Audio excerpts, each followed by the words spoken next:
Democrats seriously freaked out after learning voters are apparently fed up with their woke policies. The blowout in the San Francisco school board recall election, it's not the only warning sign. Internal polling shows the Democratic Party is losing on key issues from COVID protocols to defunding the police to immigration. So the big fear is that the GOP, the Republicans, are winning the culture war. There's dread, real dread spreading among many Democrats that their urban-based party could go extinct in rural parts of the country. Some candidates are afraid to even tell voters in those parts which party they represent. Even the liberal media is telling Democrats to get it together. Democrats are afraid the party's going too far. Too many Democrats just don't speak in terms of the average American comprehending what they're saying. The Democrats have got to step away from the super wokeness. I mean, San Francisco really tells what's going on. If you give the Republicans the ability to point to Democrats as this super woke culture focused on the wrong things that don't matter to voters, you're going to lose. And it's that simple. Well, Dana Dosh is right about that, Dana. But what about that notion that the Democrats could go extinct in areas like where you grew up? Well, it's starting to happen. I mean, it's not Republicans that are saying that. It's people like Heidi Heitkamp, who used to be the senator from North Dakota. She's looking at this across the board. John Tester said something similar last week. He's from Montana. And if you look at some of these states, you are seeing the possibility that the Democrats are going to be completely boxed out. They do really well in the cities. They have focused heavily on the cities. But if you start to see some of the working class pull away from Democrats, and that includes non-white working class, which has started under President Trump, and it could accelerate if Republicans are smart about things, and also because we're in the middle of this political realignment and a geographical realignment with people moving and jobs moving, right? Leaving the upper Midwest and going to the South with right-to-work states.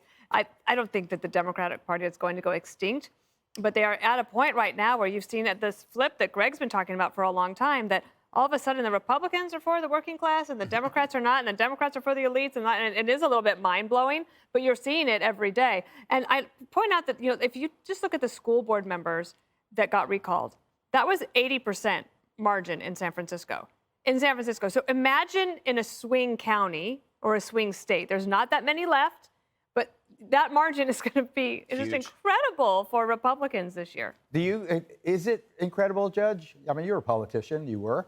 Do you sense that these midterms will be the route that these intelligentsia are saying? I'll tell you why, Geraldo, because they're talking about these culture wars, and Americans are talking about the issues that matter to them financially, gas, food prices, and safety-wise.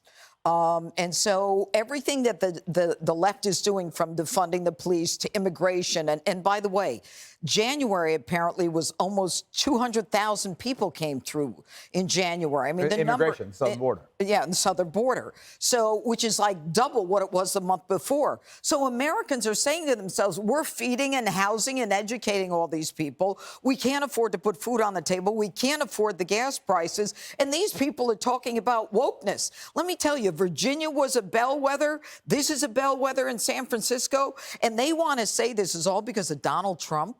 And it's all because of racists closet Republicans. There isn't a closet Republican in San Francisco or anywhere near the joint. Must be some closet. And yeah, it's got to be some closet. But it's I'm a closet Republican. I mean, nobody knows I'm a Republican until they read Wikipedia.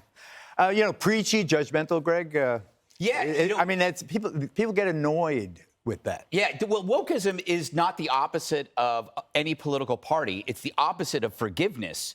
That's why everybody is so disgusted by it. We predicted this. It's a 100% kind of political entity like Marxism or Maoism. It's not a human behavior.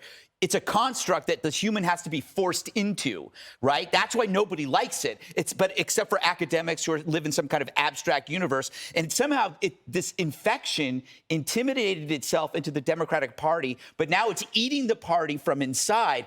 The solution I see is that Democrats need to have Democrat leaders find former wokesters to deprogram the current wokesters. This is what you did with cults in the 1970s. I did the story. Yeah, they did bring former members of a cult in. But right now, what you're seeing from Morning Joe, the ALAR strategy, which is to act like a Republican. So suddenly, you're tough on crime. You want to cut taxes. You restore the order of priorities. That's because you want to win. And so that raises the question, if it takes being a Republican to win, why don't you just be a Republican? Why do you, if the population wants this stuff and you agree that it's important, why do you pretend to be a Democrat when times are good and then become a Republican when times are bad? Well, it'll be interesting to see how many stick with it. Remember when Barack Obama said bin Laden is dead and General Motors is alive? Yeah. Well, there's a new one. Build Back Better is dead. COVID is alive. Inflation is rising. Can he shake? Can the president? Who came up with that one? Not me. But Your closeted Republican Geraldo. so the fact, though, the question is, can the Democrats shake off this burden? No, they can't shake inflation, that's for sure, and they can't shake off And they can't get gas Build Back prices Better. or crime or the open border. That's too much to shake off. They got cocky because they won a few culture wars. Remember, they won gay marriage, they won marijuana legalization, but they lost the war on Christmas, Geraldo, and then they lost the vax mandate. You and O'Reilly waged that. Yeah. That's right. I'm claiming victory for myself. You got a Purple Heart. And the reason why they're losing, many reasons why they're losing this particular woke culture war is they went in with a divided army.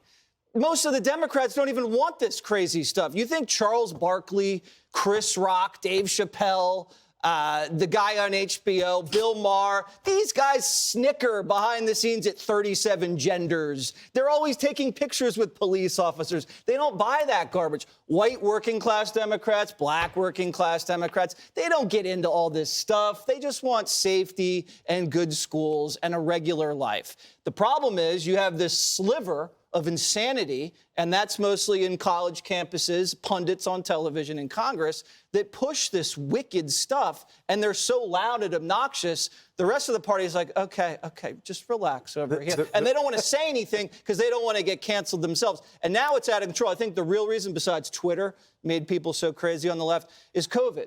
They stopped going outside and talking to regular people. They used to have little clam bakes. Remember, politicians used to go to barbecues. They used to shake hands in the district. They used to meet people, and they used to get a vibe for the country about what the country was feeling. They don't have that anymore. So the quicker that COVID's over, the quicker Democrats could get back to normal. What happened with the Democratic Party is that the most active members, like AOC and the Squad, they stole the march on the old school Democrats. They They were trying to figure out what was going on, and AOC was so far ahead of them, grabbing all the headlines, all the issues, and You know what they should have? Nancy Pelosi should have squashed all of that the day that Alexandria Ocasio-Cortez boycotted her office about climate change on the very first day.